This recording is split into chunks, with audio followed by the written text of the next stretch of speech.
Good morning, Bible Minds Guy, back for another one. Hope you're doing well wherever you are, down the street, around the world, or on the other side of the United States.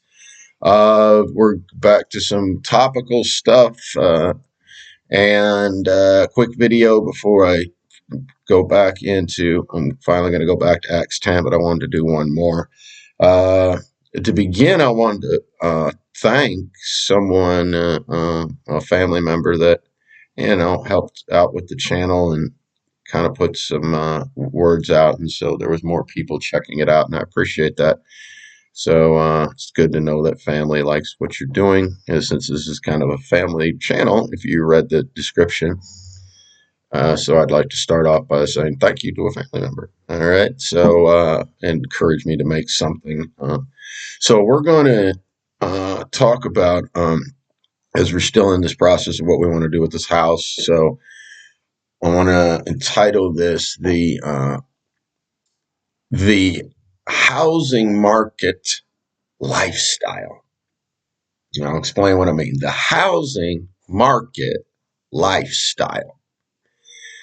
Because as we have been doing things around this place and what we do with growing and me fixing things, we don't call a lot of people. I do all the work myself. My wife does a lot of stuff ourselves, being somewhat independent. And we don't live in the world that the way a lot of people do. So what I mean by the housing market is it dawned on me that every people, when we discuss asking, when people would talk with me about the subject of buying and selling the house we're in or wanting to move here or there, if I don't explain what we're going, what my goal is, they tend to talk about housing markets, interest rates and public schools and whether you're in the right neighborhood and all these sort of things, what the kitchen and the bathroom looks like, whether you need to renovate it, who you need to call, what the landscaping looks like, taxes, all that sort of stuff. And my family's lifestyle, we really never thought of any of that. So, and I found out something as we've looked around the country, that if you want a lifestyle that's not about the housing market and all the things around it, then you have to separate yourself from that, because to find the properties that you're looking for, they're going to be outside of sort of the range of all of that housing market thing. So now I need to describe what I mean by the housing market. I just introduced it a little bit. It is mortgage interest rates and things to do with that and your credit score. But that's the simple stuff. I've found that it's really also attached to lifestyle choices, because all your realtor is selling you the housing market package, because they're going to talk about the same things over and over again.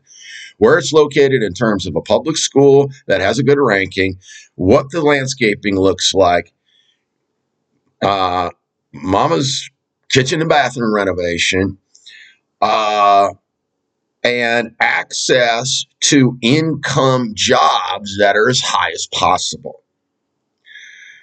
So all of that is a package deal. It also involves, if the closer you are to your metro areas, it does involve the shopping that you want. Nice malls, a belt line around the city. It involves a full-scale lifestyle choice. Now, if you decide that I can't afford that, or you don't want it, and you go about trying to get a place you can afford and to live free, grow your own food, find enough acreage, find something you can pay cash for and renovate, you're going to be very discouraged if your funds are limited, because inside, if you were to put a pin in the middle of any metro area, let's just say anything over 200,000, and go 2 hours north, south, east, or west, you're going to find it hard to get in there. Now, if you have enough liquid cash, you can. Now, here's the problem, though. You know what else goes? But when you go outside that 2 hour zone that I just talked about, the other portion that I alluded to before was having the income jobs that are high end, your 6-figure jobs. And once you get outside of 2 hours, outside of specialized, you're always going to have doctors and lawyers that are going to pull in that kind of money. But access to really good 6-figure jobs that may not be highly professional is going to be limited. Your median income is going to fall way, way down. Also, your property values are going to fall. Your school system that's highly ranked is not going to be there. Your shopping and some of the higher end restaurant choices. The amount of contractors that are going to come out and give your wife her $80,000 kitchen and bathroom are going to be limited. But you can do it. You can go out there and be free if it's your desire, but you can't do it inside your housing market lifestyle. You're not going to have the public schools. You're not going to have the high-end jobs. You're not going to have the shopping. You're not going to have the Beltline. You're not going to have even some of the churches that are the mega churches, and you like all your programs where you have your VBS and soccer. You're not going to have all your cute little needs taken care of, but you can be free. You can still go pay cash for something. It's going to take a lot of work, and you're going to have to fix it, and it may not be what you want, but you still can do it. The problem is, and this is the Christian side of it, as a Christian, you should want to leave a legacy that's not just worthless money that is hyperinflated every generation. You should want to leave something that is substantial. I might even start to think that if you're a father as a Christian, having title deed to a land is almost your responsibility, because money doesn't mean squat anymore. I don't know how much money you would have to leave your family to get to that would secure them if it was just money. I don't even know if there's enough. You would definitely have to teach them and get them something far more important than cash. I mean, remember, 1940 was not that long ago. It was less than 100 years ago, and you could buy a house for under $10,000. So that's what $10,000 got you in the 40s. $10,000 won't even buy you a used truck right now. So I don't think that money is that important, but you've got to ditch your housing market lifestyle. This is a little bit of a rant, but I have to put this in here because it's an important way to get your attention and get you to see how important this is. And I am going to get in a little bit of trouble for this, but the main thing that needs to get fixed if you really want to take control, get free, and live the way you want to do. I hate to say it, but we're going to live in a point where some of these American females are getting to be a nightmare. Look, I don't know why a lot of ladies and these contractors are chasing around the ladies, because believe me, this is what this is about, that you want a $100,000 work at kitchen and bathroom. Most of these ladies, you don't even cook nothing. You don't take care of your kids. Some of these ladies have short hair, bolts through their nose, tattoos all over the place. You're looking manly. You look like you haven't showered in a week. So husband, if you want to really claim your home, you might want to tell her, look, honey, you're not getting $100,000 worth of kitchen and bathroom. That's not happening. That might be the first step to start going in the right direction, because it's getting to be a dumpster fire. The further away you get outside of good God-fearing people, this portion of society, this female question in America, and all this entitlement in every way, especially, the mom ain't happy, ain't nobody happy thing, is just out of control. So, yeah, Queen Bee Mother is kind of the central point of the homeowner, this whole buying of a home economy and all that surrounds it, with the school, with the shopping, with the demand for the high-end income. And then you could add the daycare. the contractors and the kitchens and the bathrooms and the homeowners association that you got to be a part of. I mean, why do you want to deal with this? I mean, go find some place where you can paint your own house without having to have a lawyer and go to a court case, for crying out loud. You can choose a paint color. Welcome to freedom without going through an act of Congress and a homeowners association. So you do need, but you have to want to change, I guess, is what I'm saying. You can live different. It's still possible, but you've got to get out of your housing market rules. Obviously, my opinion is, as far as the one big one, is the public school, wanting to be around a good public school. I don't know that that's even an option anymore, based on what we're finding that they're teaching now. Why don't you just get out? I don't want to make a rant about this because this is just too obvious.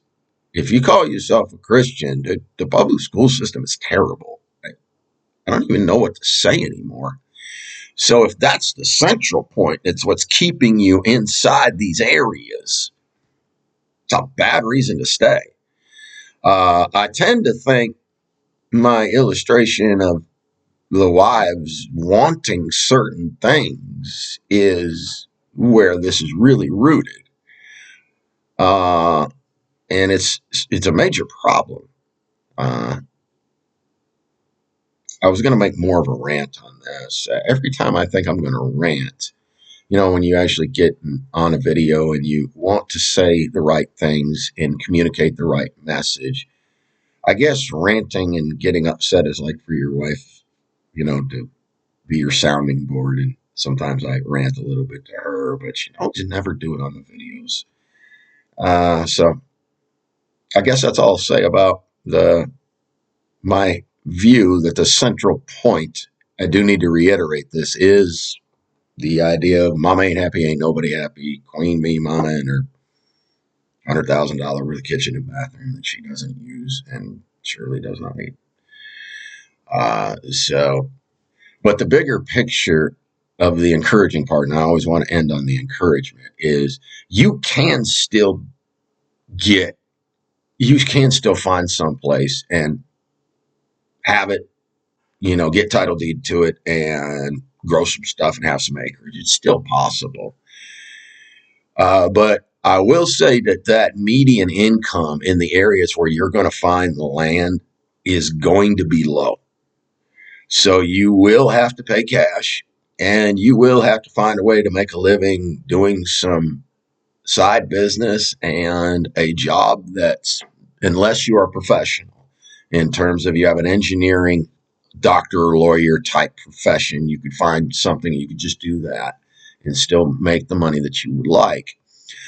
For regular guys that are not in those areas of profession, like myself, I would recommend, I'm a lead at a warehouse. I don't recommend being a part of production because that's kind of a crack the whip type of thing. But if you get on the warehouse side, the logistics side of shipping stuff, you can make a pretty good amount. You can be in leadership and it does travel. You're going to be able to find somebody somewhere that's doing something that has to do with some sort of manufacturing on the warehouse side. And it's not bad.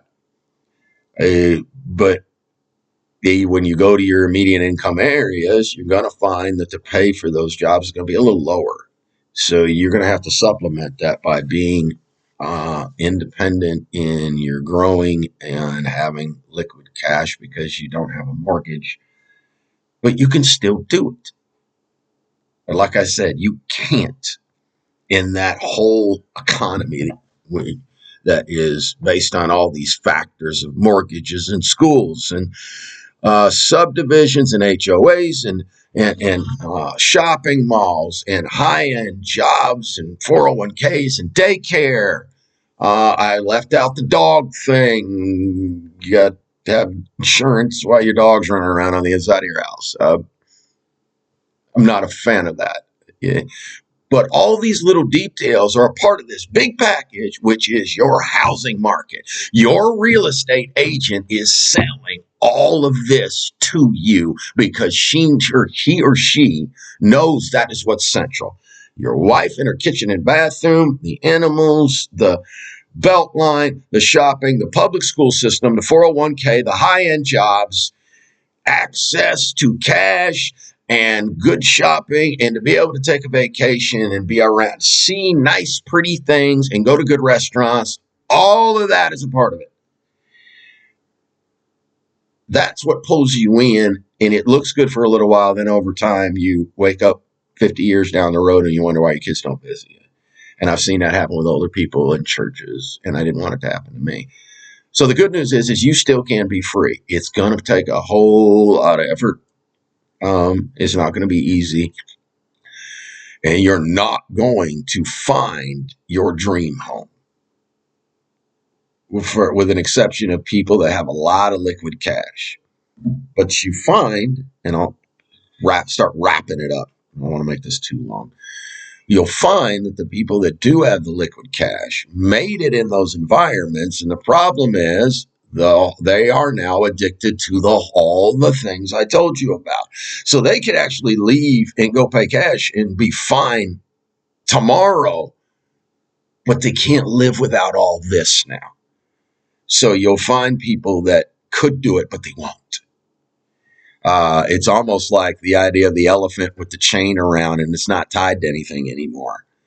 But they've gotten so used to it that it's there for life.